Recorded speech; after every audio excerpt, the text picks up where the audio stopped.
And welcome, Freedom Warriors, today's Essential Talks podcast. Welcome to it again. And this is where you stay for the conversation and you leave empowered. This is episode 10. And we're very excited to have Vladislav Sobolev on the show tonight. And he's going to tell you what his whole background is because he's done so many things.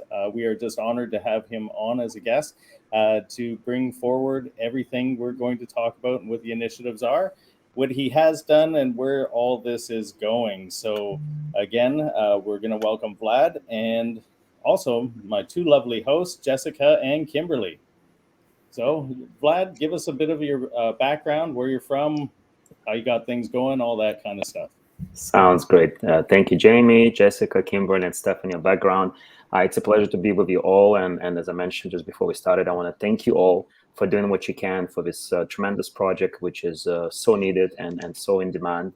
So thank you for dedicating your time and your hard work to make sure that we can empower even more Canadians and ultimately humans in this beautiful life that we all are privileged to have and grateful. So thank you all for doing what you can.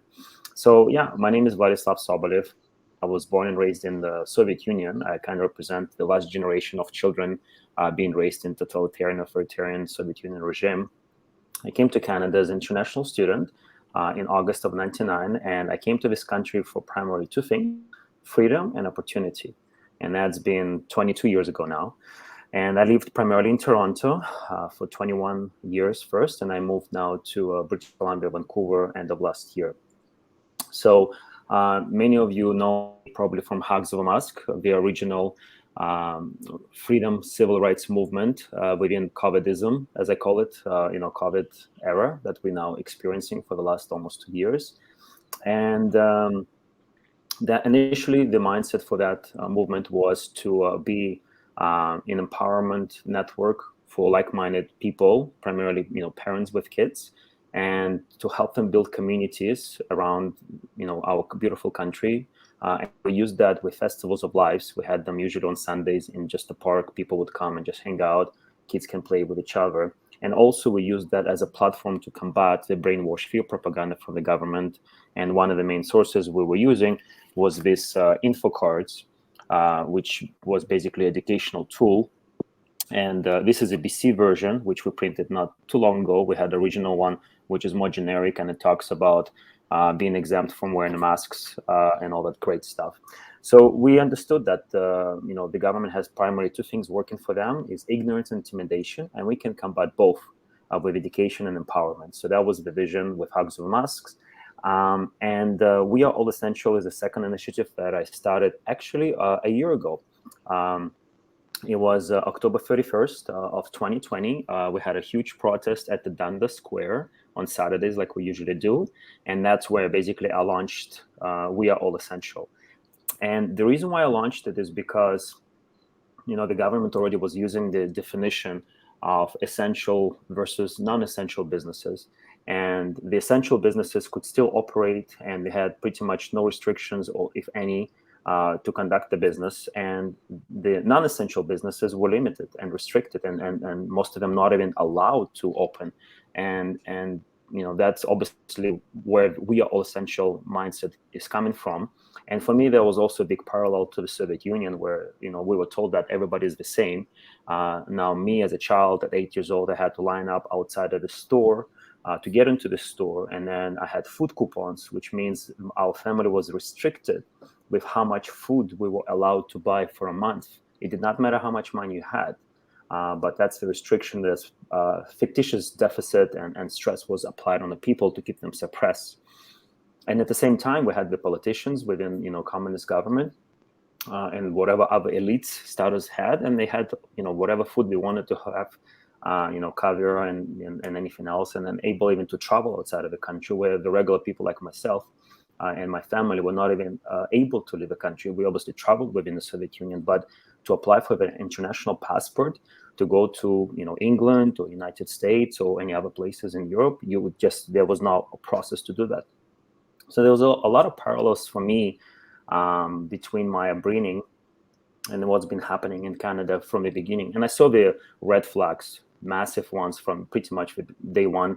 I was watching all the briefings in March, April, beginning of May of 2020. And to me, it definitely was very, very clear where this is all going. And that's why I became as active as I did. I went to my very first protest, May 2nd of 2020 at the Queen's Park in Toronto. I made a couple of homemade signs from Dollarama whiteboards, two signs that I have a picture with. One said real data versus fake model. And that was May 2nd of 2020. Already then it was very evident that all the measures of the government are based on speculation models and real data is actually on our side. And then the second sign, primarily that's so close to my heart, being a father myself, it said, our kids deserve normal life. And again, that was May 2nd of 2020, where it was for me very clear where this is all going and how we, should be able to take a stand, not just for ourselves, but ultimately for our sons and our daughters, because I knew as adults, we probably will be able to navigate this life somehow, but it's the kids that they are the primary target. So yeah, WeAreAllEssential got launched, soft launch back then, a year ago. And the vision from the beginning was to be in a network, an active network. It was not just to be a website with resources, like there's so many, and that's great. We all need different things to empower the people. But my mindset was to be an active network, meaning the members that are going to be joining WeAreAllEssential, they're going to be actively engaged in empowering themselves and also empowering other people. So that's where we pretty much have almost like a mentorship program, so to speak, with seasoned business owners that have been taking a stand against the tyranny of this government, like Jamie Russo and Zach Buffano from Furba Fitness and so many other business owners that pretty much I call you guys frontline freedom warriors, right? Because you're pretty much our first line of defense. And unfortunately, we do have some casualties, but it's like in any war. You're going to have some casualties and you're going to have some battles that you're going to lose and you're going to have some battles that you're going to win. And we're going to talk about the most recent win that we had with one of the businesses here in Ontario last week, which is very exciting for us to see the movement in the right direction in terms of the even court system, which not necessarily is the most reliable for us to defend our freedom here. But yeah, so WeAreAllEssential, in my definition, always stands for Business Empowerment Network. It's almost like a complete ecosystem of support to make sure that the businesses can be knowledgeable, empowered, and ultimately taking stand for their freedom. So. Vlad, what's been your greatest challenge throughout all this? I mean, we all deal with people not understanding our perspective, maybe not doing their own research and knowing enough. What's been your greatest pivot moment or challenge thus far in all of your organizations, from Hugs Nation, Hugs Over Mass, and WeAreAllEssential? Yeah, I think there's obviously a few, but the first that comes to mind once you ask me this question is a sense of urgency.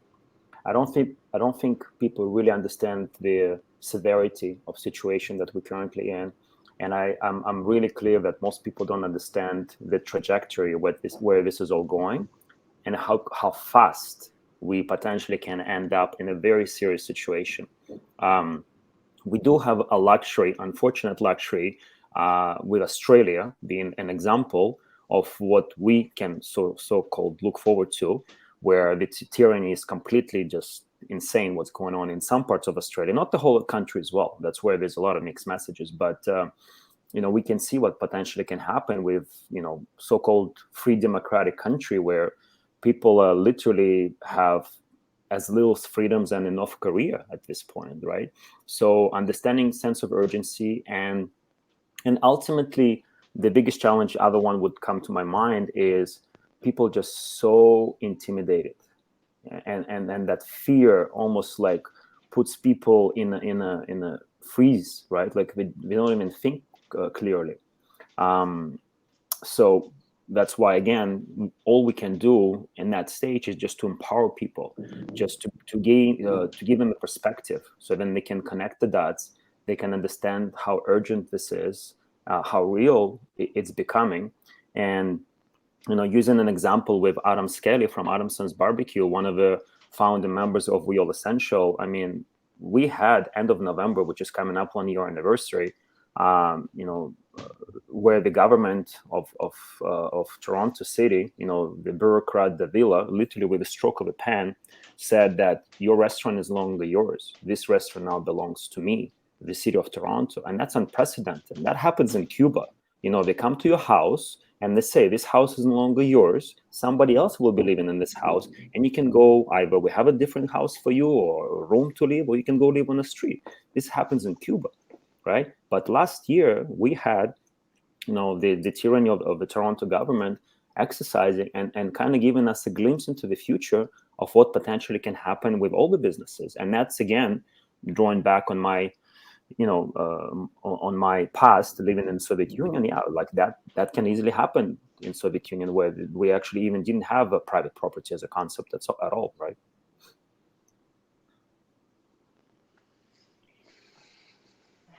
That's definitely know, right? terrifying. That's very eye-opening, and it's really nice having somebody on the inside who has been through that type of experience, and not just living through history books, but actually living it in their own personal life.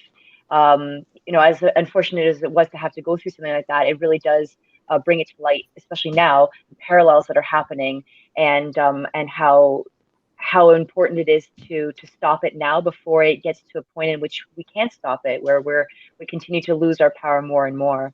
And so you've worked on a number of things this year that have been immensely helpful to the community and to the movement in general. What are a few of the projects that you are particularly proud of that you've either accomplished or that you are working on right now?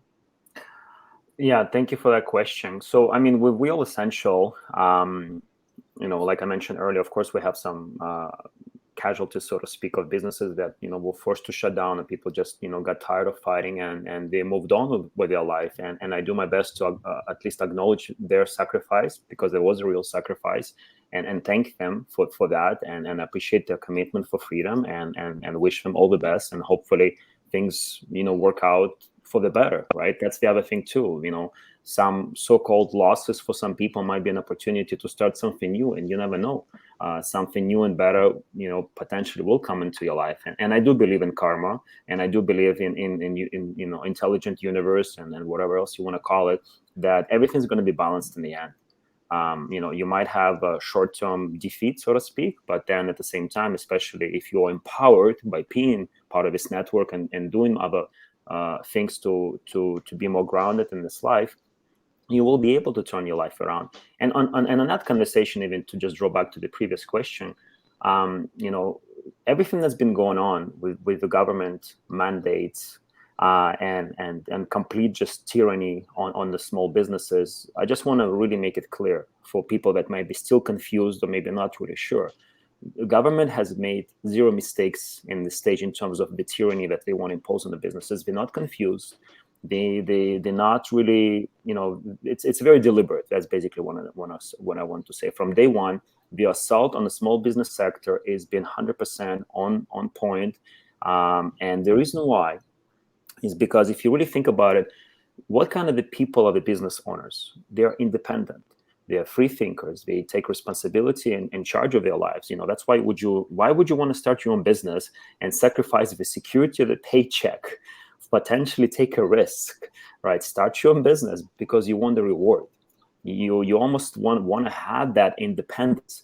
And that's why I'm a business owner myself. I'm a health coach by trade. I had my own wellness studio in Toronto for 4 years. It was nothing crazy or fancy, but I still had it. I had to pay lease. I had to make sure I had clients. I had to promote my own business.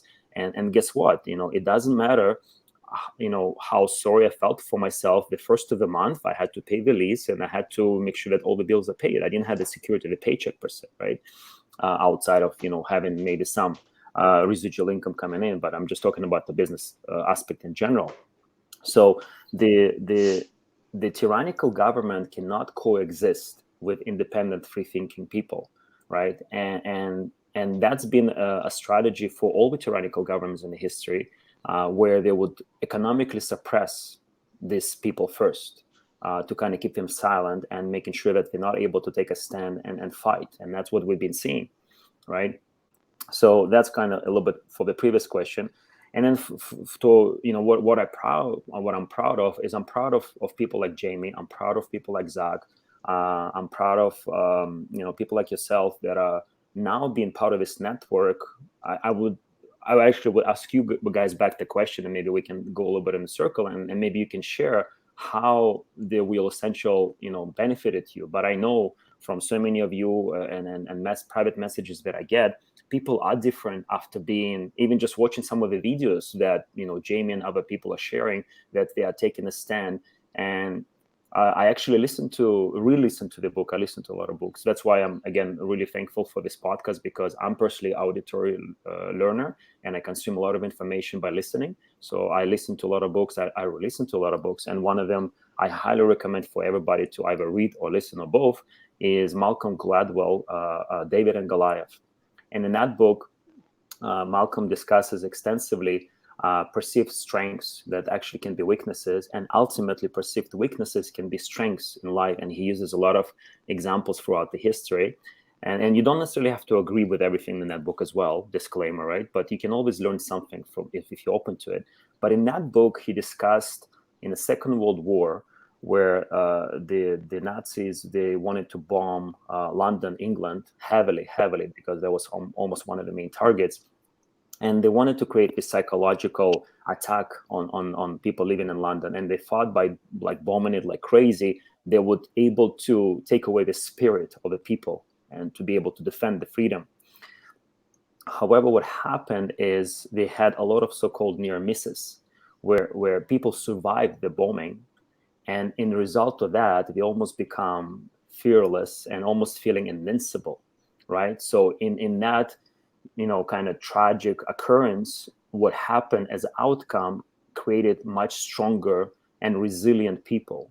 And that's how I think what's been happening with WeAreAllEssential and in general around the world is we see these examples of people that through adversity, tremendous discomfort that people have to go through, we see a huge rise of just relentless resilience and just humans just taking a stand. And I personally feel empowered every day looking at that. So I can imagine even for other people that maybe not necessarily in this environment, like, you know, whatever you see a lot, you can kind of get conditioned to like, oh, this is just one more thing. So maybe it doesn't impact you as much.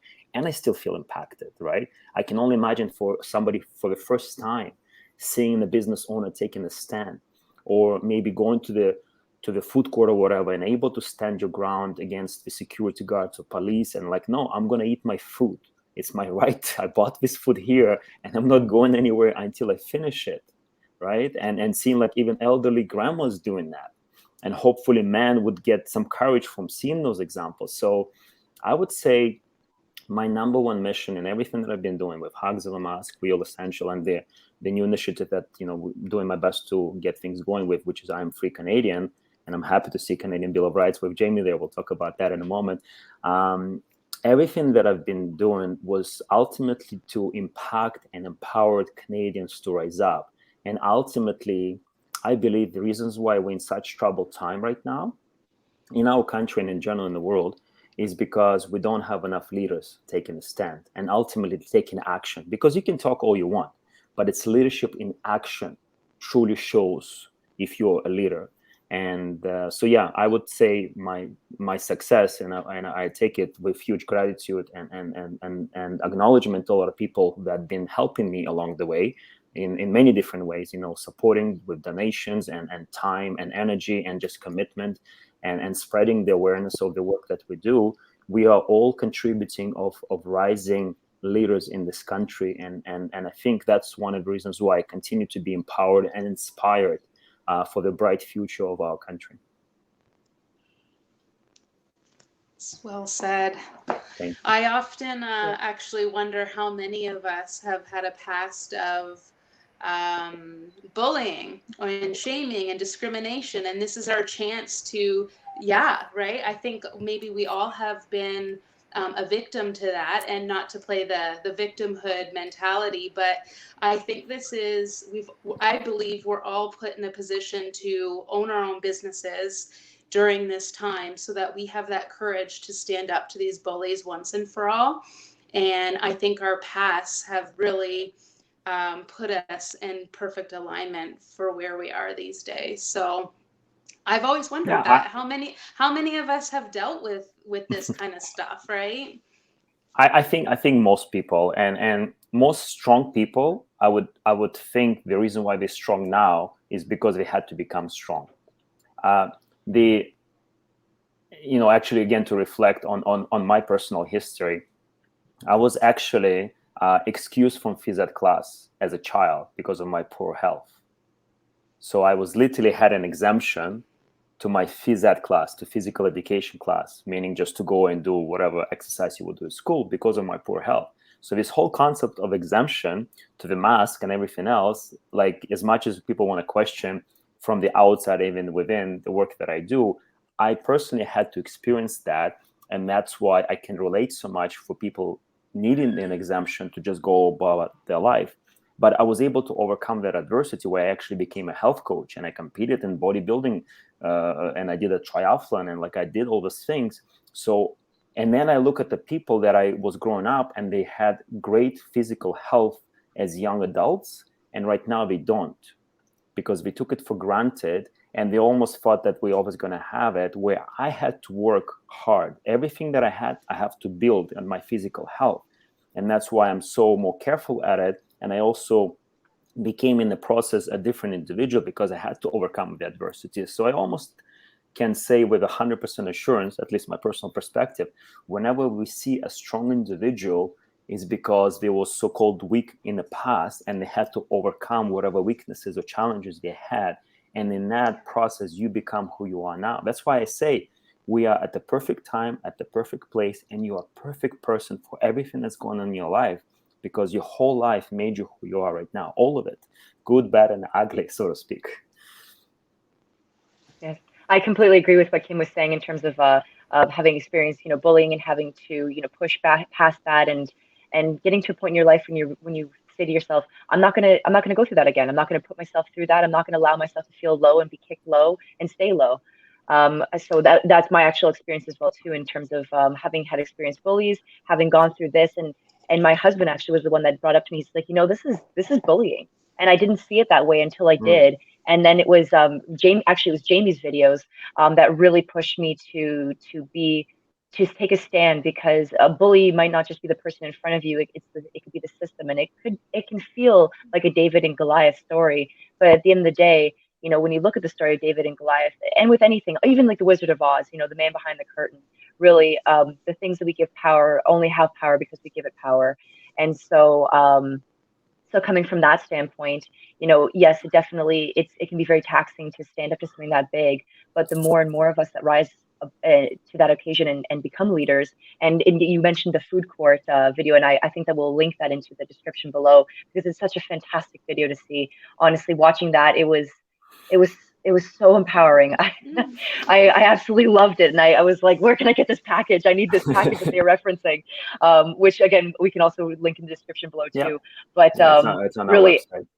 Yeah, everyone needs to watch that, because watching you guys be strong leaders, especially at the beginning of what people thought was going to be, the end of their freedoms, to be able to go out and eat and have a normal life and stuff. It's just, it really, it makes it into the pathetic thing that it is, that those rules, that they're a mandate's not a law, and just to really just basically, you guys were like, what are you gonna do?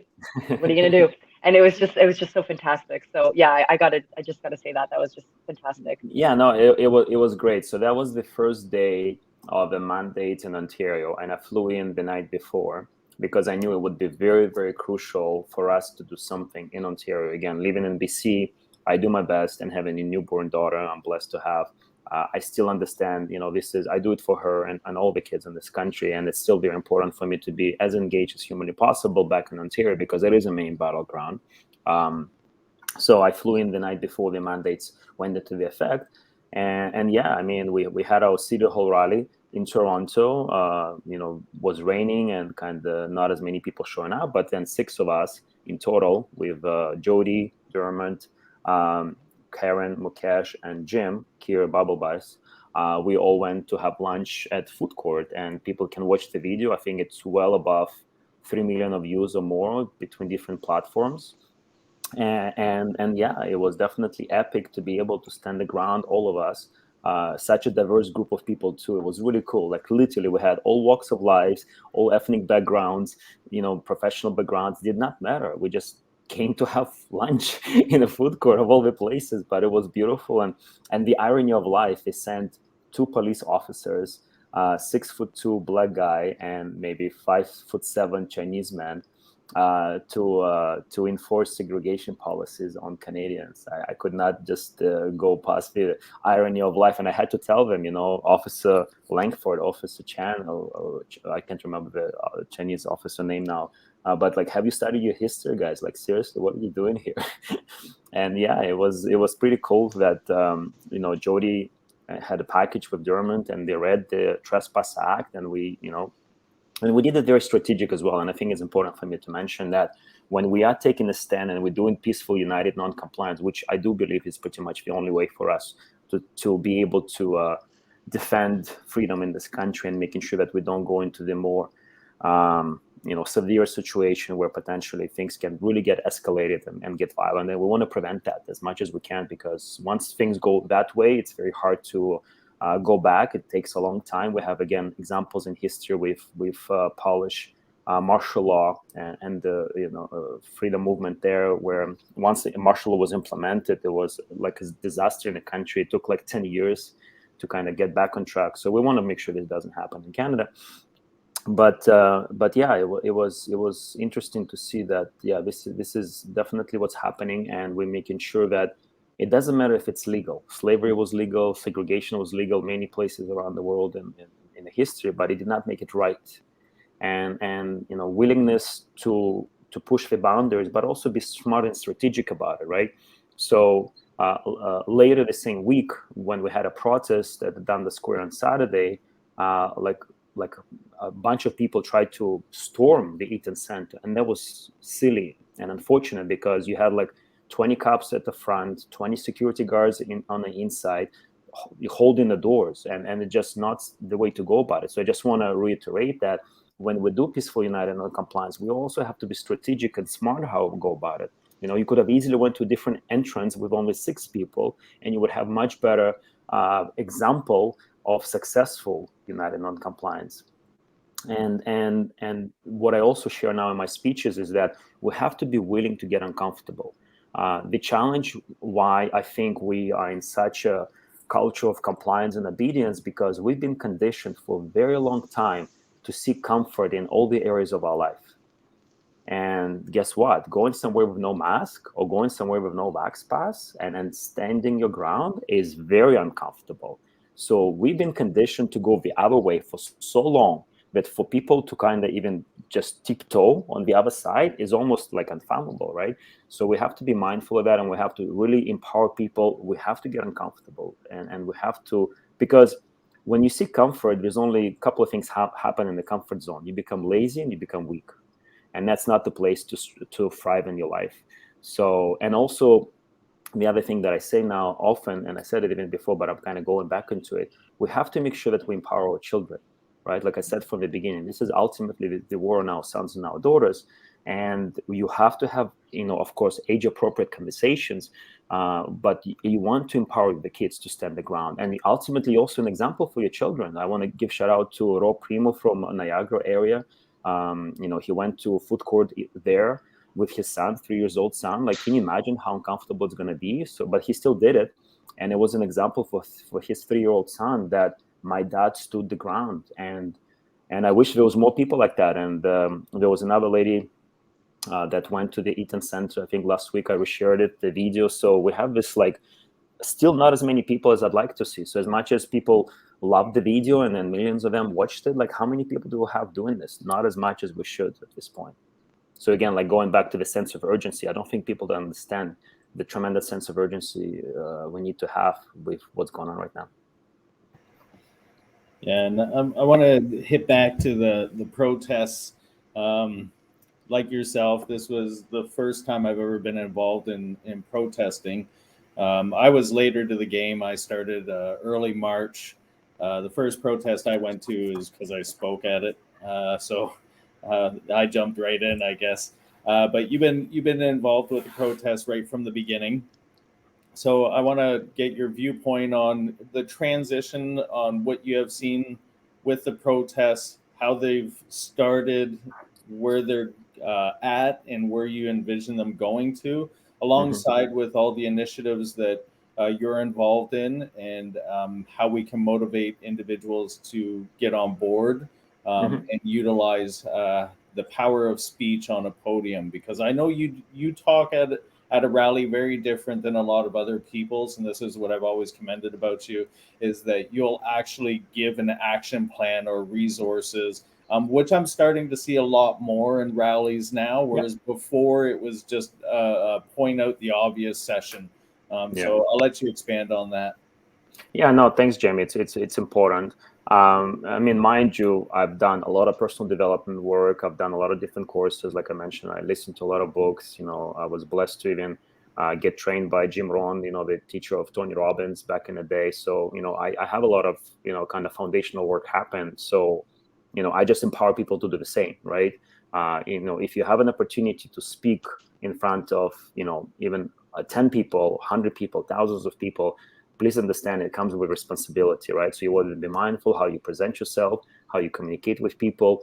And even if you're just talking to one person, and that's why I say now, like, we are all men and women of influence, whether you like it or not. That's what we do on a daily basis. So act like one. Understand that we have an influence on people, that we're making an impact on people. So the first thing would be be mindful how you present yourself when you speak, of course. And also understand that you are making an impact. So kind of have a mindset, what kind of impact you want to make on people, right?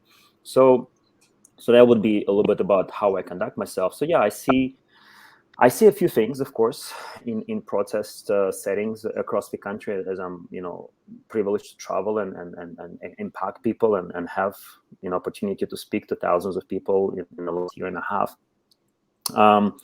There's definitely positives, which I would say people are coming together. There's new people pretty much at all the rallies. Like even the last two that I spoke, I usually ask the question, who's here for the very first time? And I don't see even that's been asked. Like, unless I ask, I usually don't hear that. So I would ask everybody, if you are one of the speakers or even the MC, the master of ceremony for whatever rally, do that, because people need to know how many people here for the very first time. And if it's less than 10% hands being raised, you want to kind of call that out, be obviously mindful how you do, but, say to people like, guys, like, what are we doing here? We don't even have 10% new people showing up today. Like, what are we doing here? So kind of going back and calling to action that even if you just bring one new person next time or two new people next time, that's all you do. We already can double or triple in size, right? But it's good to see new people coming in, a lot of new faces, which means people are waking up, not going back to sleep. And yeah, like we see a lot of organizations starting with professional backgrounds. We have nurses, Canadian frontline nurses with Sarah and Kristen started, throughout last year. We have, police organization. We have now, the Doctors Association. There's a couple of them, different ones. So when we started, myself and Chris Sky, we didn't know each other. We went to Queen's Park, May of 2020. None of that existed, right? So, like I mentioned, we now see all these organizations, springing up and thriving, and that's fantastic to see, because that's what needs to happen. People need to be empowered within their own groups, whatever they represent professionally, and all that great stuff. And there's real actions being taken, which is fantastic. So yeah, those are some of the positives, I would say. In my personal speeches, when I do, I've been incorporating Canadian Bill of Rights in my speeches probably since springtime, I would say.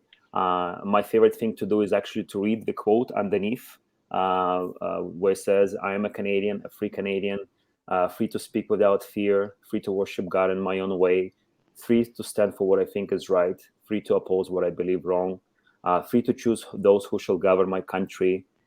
This heritage of freedom I pledge to uphold for myself and all mankind." And we read it phrase by phrase with the whole crowd. And I think it's just so empowering for people to do something together. What I start doing probably even this last month is before we do that, in the beginning of my speech, I kind of stomp the ground with one leg, and we'll do another leg, and we're doing that together. And I'm kind of connecting physically to the mental mindset that we have to hold this line and we have to stand our ground.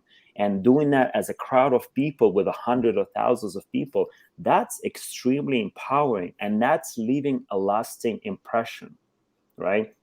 And there's a really good saying is, people don't necessarily remember what you said or what you did, but they're always going to remember how you make them feel, right? So kind of have that in mindset as well when you have an opportunity to speak in front of, whichever number of people. And I don't care to a certain extent if I had the rallies where we only had like 10 people, right? But I still did what I had to, because you just never know. A single conversation with a single person can truly make an impact for that one person.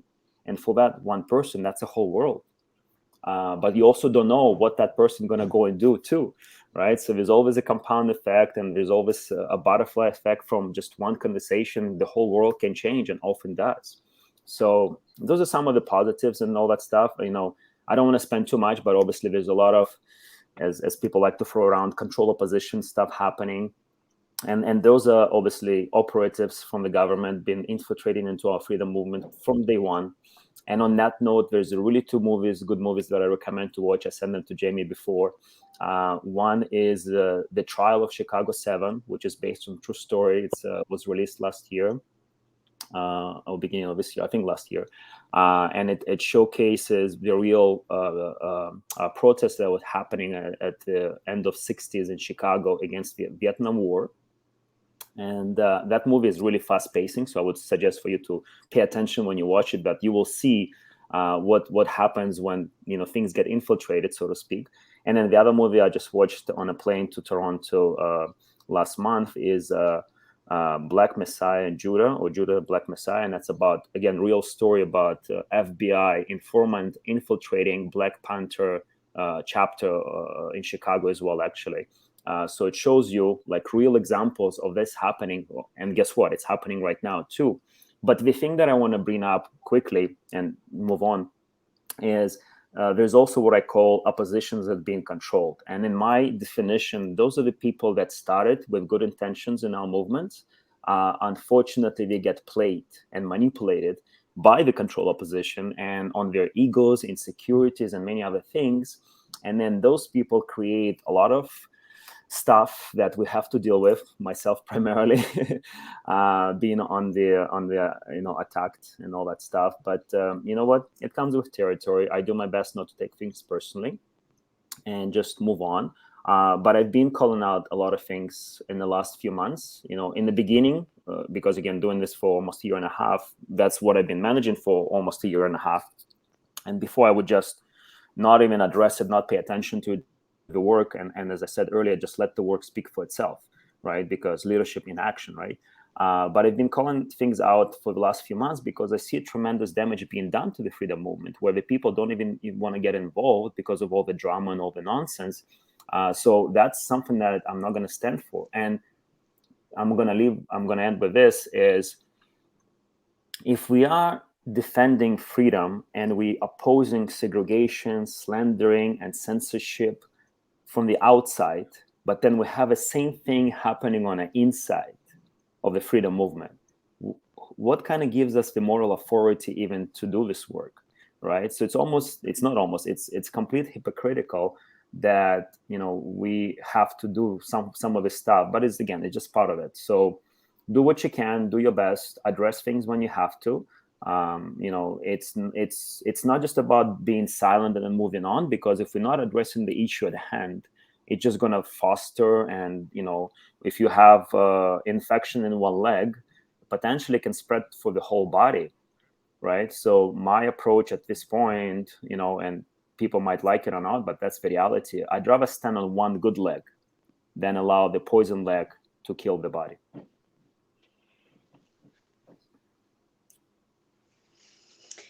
Vlad, we are heading into a very sensitive time with the government now admitting and announcing that they're going to be injecting our children.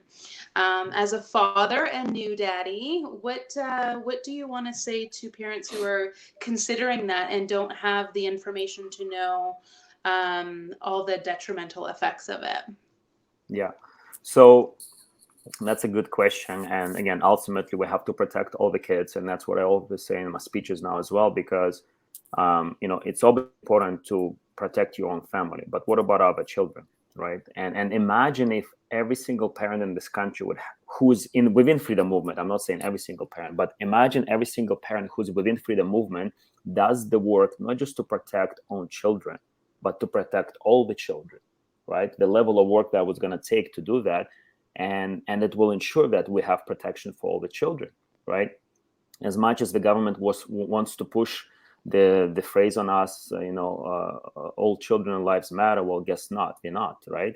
But we should do it this way. We should act like they do. Like I said, my first one of the two signs was, our kids deserve normal life. So even before this, vaccination business became real, which I knew it would be, but before even psychological and physical damage has been caused to our children with masks, with distancing, with all the restrictions for the last year and a half, for a lot of kids, it's already tremendous damage.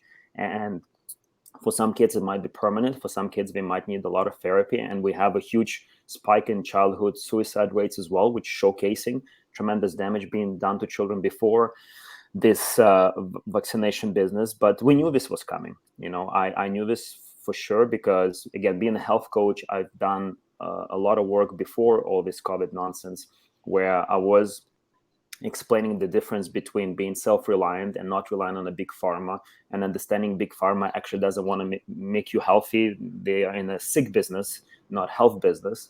So, already being educated to a certain extent, but I want to bring something very important. Even for me, even being a health coach and exposing big pharma, I actually did not want to go too deep down the rabbit hole of vaccination business and how evil it is, because even for me it was kind of too dark, right? So I completely understand for some parents, and I want to come from that place. I completely understand for a lot of parents it's hard, it's almost impossible for them to admit that they've been harming their own children by listening to the government, by listening to the so-called experts, and even doctors that, unfortunately, a lot of them, I'm not going to say all, we obviously have a lot of good doctors, and we see them at the rallies, and we see them speaking up and standing their ground and voicing tremendous concern and sounding the alarm that this needs to stop immediately. But again, a lot of doctors, like any other profession, right? We're all human, and not all of us have good intentions, or maybe think realistically what's going on, right? So being part of an indoctrination system goes for everybody. Doctor is not God. It's just a trained professional, went to school, read some books, and they believe what they believe because that's what they've been taught to. And understanding where the information is coming from. That's why one of my newest shirts designs and signs is science over science, and the second one being with a dollar sign, right? Because for me, that's really what represents, this whole thing, right?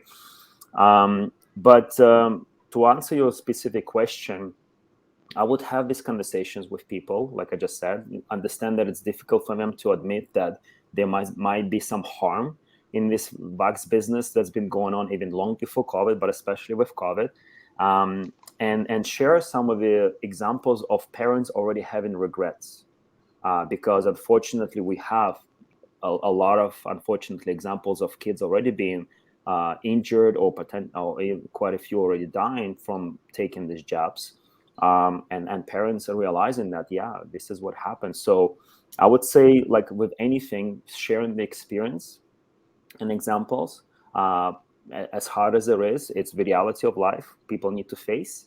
But like we mentioned earlier, it's good to see that we're making tremendous progress. So, I think in Ontario, throughout the whole Ontario, kids are not required to do the COVID jabs. Even the teachers are not, right? The stuff is not mandated.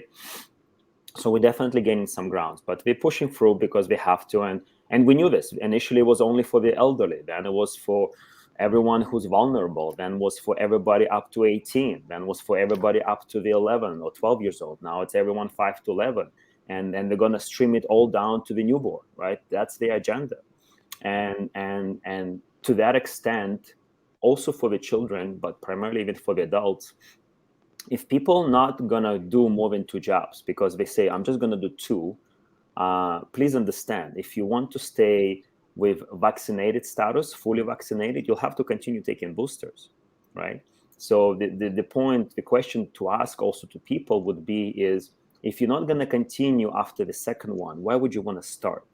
Because in the eyes of the government, after 3 to 6 months, you'll have to continue taking it. And again, this is not a theory, it's a fact, because in BC already, they made an announcement. I think in Ontario, they already made an announcement that the third booster shot is now required to continue having green status, right? So yeah, I mean, it's a hard pill to swallow, no pun intended, or maybe it is. And but it's the reality that we need to face, and right, Jamie likes that. It's reality we need to face, that the government doesn't want us to. They don't care. Like the Michael Jackson song, I would actually encourage people to listen to that song with caption, like, so you can read the words. They don't care about us, right? They don't. It's very clear. Again, it depends how deep you want to go down the rabbit hole with depopulation agenda and child sacrifice. Like, I mean, why would you want to even negate that for sure? Now, maybe it's not 100% truth to you in your belief system, but it's very possible. Like, we've seen a lot of examples happening where it's like, I've been saying, like, we've been living the movie life for this last year and a half. I mean, it's just a very bad, dark horror comedy, whatever you want to call it, but it really feels like a movie life that we all are in. And, we better wake up soon for our own sake, and ultimately the sake of our kids in the future. Yeah, I call it the bozo nightmare. Yeah, I believe that encompasses it all, right? It's the clown show, and it's scary as hell sometimes. Yeah, for sure, man. I want to talk about, Jamie, the Bill of Rights that you have there, right? So, let's maybe discuss a little bit that. We just had a Zoom earlier, and there was a question, why we discussing Bill of Rights comparing to the Charter. Everyone knows the Charter in Canada, and they think this is our constitution and whatnot. But the first section talks about restricting our freedoms with reasonable conditions, and the government is using it right now. So the Bill of Rights was, I think, discovered, so-called, because it's not really been hidden, but talked about by Jane Scarf, I think late last year. And, we've been kind of dealing with that, kind of not dealing, but diving into that more. So I really like that. I find every time I read the quote underneath, I don't discuss the Charter in my speech because I'll need time. I only usually have 10 to 15 minutes to talk, but I do my best to remember to read that quote in the end. And people just love it. And they come to my booth all the time, and they ask to take a picture of the Bill of Rights. And those are not just young people. Those are the Canadians, like grandparents that lived in this country, and they have no idea about this, right? And to me, I say there's no coincidence in anything where we have the Trudeau Sr. signing the Charter in '81, when you have a Castro Jr.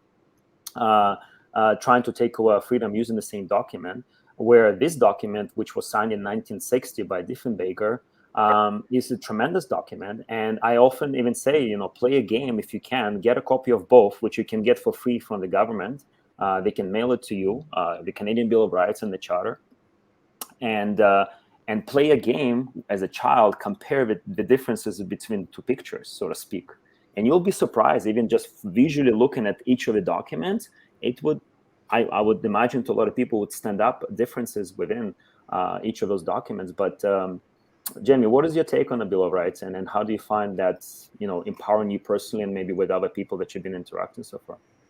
Well, with the Bill of Rights, I encourage anybody that's taking more of the legal stand to utilize the Bill of Rights, just because it doesn't have any loopholes. It's a very it's a tighter document where it recognizes we have unalienable rights, and the way that it talks, it winds up giving God supremacy, and we have the unalienable rights that no one can infringe upon, and then it only lists what they believe to be the more important ones. So it's even claiming that there's more rights that are on that than there are on this document. And then it gets into they can't obscure them, they can't bridge, or so basically they can't twist and manipulate your rights as they see fit. The only way they can change your rights or infringe upon them is it has to be an act of parliament. So it has to be put through, and then they have to specify specifically what they're going to do. So let's say it's freedom of assembly, and they say, you know, because of the pandemic, you can only assemble in groups of 5 now. But then they have to give a time frame. So it'd be groups of 5 for the next 3, they usually go on, or 5 years. And then so for the next 5 years, we're infringing upon this right until we review it again, and then they'll either drop it or extend it. But at least it's gone through Parliament. We're aware of it before it actually happens, and then it gets put into place with the reasoning. Whereas the Charter, Section 1 basically gives your abuser the ability to justify why they're abusing you, and as they see fit. Also with the bill, it basically just says it's ironclad. You can't bend, twist, manipulate, do anything. And then it says a good section of what it is that you were born with, not that you're entitled to or is a privilege, because this is a ridiculous game the government is playing right now. Is they are taking our rights away, and then they're trying to give it back as a privilege. I know. For being a good boy and a good girl, here you can have a little bit of a carrot. Exactly, right? You have the freedom of liberty. Okay, so now you can't go into a restaurant unless you get this pass, and then it's a privilege to go into the restaurant. So this is the game that they're playing. So with the Bill of Rights, it says they can't do that. Yeah. And this is it. The further we keep getting along, the further people keep educating themselves. And if they stand on documents like this, and they read it through, I've recommended to quite a few people, get the Bill of Rights, read it through until you understand it. So don't just read it one time and say, I got it. Read it over and over and over, and you will be surprised. By the time you get to the 8th time, you're going to start to recognize some things in there that you're going to understand the power of the words, which is great. So from then till now, from when they started till now, we're watching how sloppy they're getting, because this whole vaccine pass and the mandatory vaccines in the workplace, if you just spend the time as a business owner or as an employee and you actually read these documents through that they're writing, you're going to realize how many holes are in it. And once you learn what your rights are, I don't understand why you wouldn't stand up a lot more bold, because it's ridiculous, but learning your rights, getting to know what they are, figuring out what they're trying to do. And as I said, they just keep getting more sloppy as they keep going. It's starting to fall apart, the narrative. We're watching it.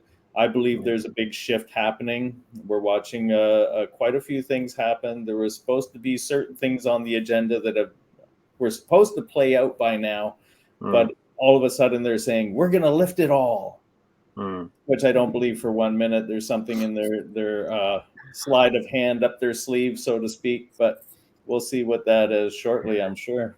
Yeah, I mean, we obviously can have a longer discussion regarding that, but I think a lot of things just to kind of drop for people to educate and do the research on themselves would be, this is all a distraction, because the ultimate thing the government will try to do is about social credit system, but it's not even about in that regard. It's going to be directed towards your carbon footprint. That's why the climate globalist agenda is the real, Trojan horse, so to speak, in the sense of like they're going to try to create, and that's why you pay attention to the advertisements. Like, it's all about creating zero footprint for yourself and being responsible. And by no means, I don't mean not to be responsible. Like, I recycle, I do my best to protect the environment. But the reality is, by banning the straws, now we're getting all the turtles being choked on the masks, gloves, and all the other PPEs that oceans is drowning on, right? So obviously it's not really what the government's been telling us. And on that note, I highly recommend everybody to watch a movie from Michael Moore, of all the people, that even himself got attacked May of 2020 when he released this movie, because it just exposed tremendous corruption and hijacking of a environment movement back in the day. So it's I think a lot of things going to be unraveling now in terms of the climate agenda that they're trying to push on us. And that's where I believe a document like Canadian Bill of Rights can be a good foundation for Canadians to stand the ground against globalist agenda, because obviously the charter is not the document for us, I believe, at least. And it's not a coincidence. Like, nothing is coincidence. If Canadians don't know about Canadian Bill of Rights, they literally don't know. But it's a document that's part of Canadian history. It's almost like it's been hidden on purpose. Would you agree, Jamie? Oh, yeah, I would definitely agree. Yeah. And if that's the case, guess what? We're going to make sure that every single Canadian knows about this document. So that's the latest initiative outside of Hugs of a Mask and WeAllEssential that I would love to get maybe some support from people. Feel free to reach out to me directly. Is imfreecanadian.ca is my vision for that. First of all, to be educational tool where all Canadians can learn about Canadian Bill of Rights, be empowered by the document. And then ultimately, my vision is to have a national referendum where we can make that document to be our constitution, right? Because as much as there's a lot of different solutions as people offering, I believe, being an immigrant myself, what can really unite us to be in this country is we all Canadians, right? We all have different backgrounds, but we all can come together as Canadians with First Nation as well, if they choose to. Obviously, everybody's free. But I believe that this document is fantastic. Like, even just the quote that I read by heart, because I read it so many different times, is just so empowering, and is just so great for humanity and for us in this country. So that's what I'm working next, kind of, trying my best to get things going. So definitely would love some volunteers and help for that. And then going back to the questions, what else happening with WeAllEssential? Obviously, this podcast is fantastic. We obviously want to expand the numbers of businesses that are part of WeAllEssential, because I would love to see that happening as a union of small businesses. So then we actually have a real association representing the real interests of small businesses and not globalist corporations. And then ultimately, we're all working towards creating a freedom economy, right? Because when the government, this is actually a really good saying too, that in the face of tyranny, the best place to be is in truth. And the best way to combat tyranny is not necessarily fight it to a certain extent. Of course, we are doing it. But it's almost, you want to create a parallel society and you just expand that. And by definition, when you expand that, the tyranny will be pushed over anyway, right? And that's what a lot of things are happening right now. I want to give shout out to Ezra Wellness, which is a holistic clinic founded by the nurse Svetlana and a few other people here in BC, and then she's working on expanding that. That's just one great example of creating just alternative option for people to seek actual healthcare, not part of a sick care establishment. And this should be happening, so this is my vision with WeAllEssential, is expanded to the level where we can have association of union of small businesses, because ultimately, for the healthy Canadian economy, we need to have healthy small businesses, because that's the primary sector of development and growth in this country. So yeah, those going back to the previous question, I wanted to mention too.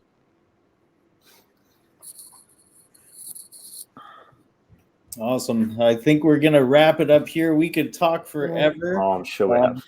We're definitely going to have you back, and we're going to try and get Samantha Flatman on here as well, the managing director of WeAreAllEssential.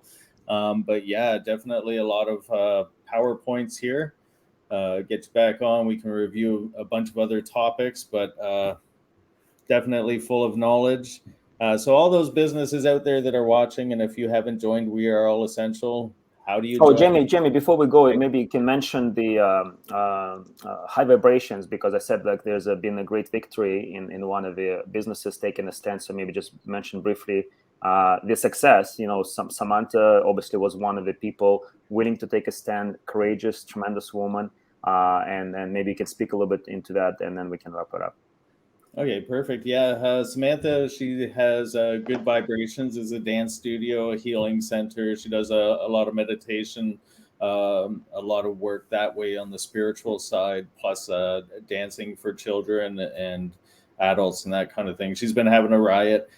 She took a huge stand there. Her videos went viral all spring, so many of us are familiar with who she is, what she's been doing, her altercations. Plus, she's had rebel news there quite a few times. She wound up getting an injunction finally, Section 9, I believe, from the Health Act or whatever. So there's a court injunction. Basically, what a court injunction does is it makes it so that if you go against it, they can imprison you for a couple of years. I believe it's up to 2 years or something like that. So the ludicrousy of a woman going to work in a small business to support her family and feed her children is now facing jail time or threatened to face jail time for trying to do modern day survival is absurd. So anyway, she wound up with that injunction. It was placed upon her, and she fought hard. She had a good lawyer team that actually beat the injunction. So this is precedent for small businesses across Canada. Yeah. You're going to be able to utilize that in your cases if you ever get an injunction. So hopefully, best case scenario, the courts stop handing out injunctions like candy. Yeah. And they need to really just focus in on what they're doing and why they're on the wrong side of history and get back onto the right side and start to serve us, we the people. Yes. Yeah, no, thank you for that update. And I want to give shout out to Samantha, and I want to give shout out to Rebecca from Vancouver, Corduroy, also mother of 4 with 5th on the way, taking a stand similar to Samantha and just willing to push the boundaries. And the reality is it's literally people like that are going to save our country, because it's going to take tremendous courage. It's going to take getting into that very harsh discomfort place, but ultimately willing to take a stand for their children and everybody else's, and willing to do whatever it takes, no matter what. So I just want to acknowledge all the restaurants taking a stand, because they are definitely one of the main ones being targeted. The gyms, wellness studios, again, the irony of life. In a health crisis, the gyms will force to shut down. So it just goes to show this is definitely not about your health. But yeah, it's tremendous to see these courageous people, real patriots for this country and humanity in general, willing to make a sacrifice if needs to be. So I just want to acknowledge Samantha, Rebecca, and many others across this country, and then hopefully I know a lot of people get empowered and inspired to do the same. And we need to have this happening. The threat of a ticket or potential jail time is not the worst things that can happen to someone.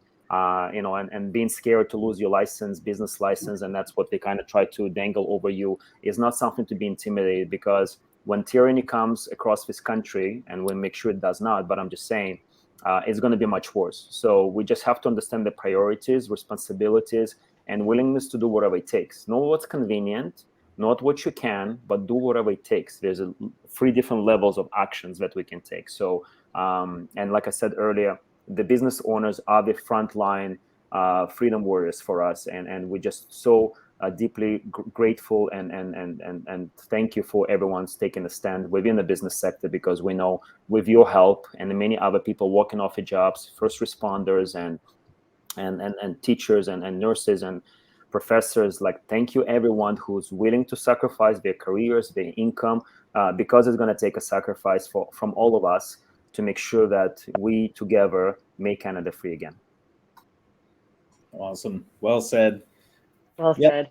Yes, and I spoke with both Rebecca and Samantha before they opened and shortly after. I spoke a lot with Samantha as well. So I'm going to go back into my little rhyme there that I was signing off with. So for all the business owners out there, you're trying to wonder, how do you join We Are All Essential? You go to WeAreAllEssential.ca. You can join and register your business.